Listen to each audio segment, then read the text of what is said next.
mapatay iyang banhaw, ug ang buhi iyang lalino.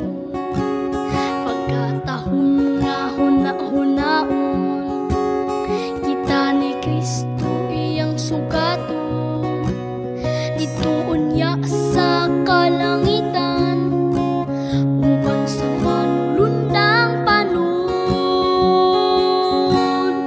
Bulahan ang makaambit sa naunang pagkabanhaw, kamatayon wa na'y dapit, kay mamakwit naman sa langit. Alaot ang nakatulog pa, sa impierno sila isugba. Ikaduhang pagkabanhaw, dito sila makapanghupang.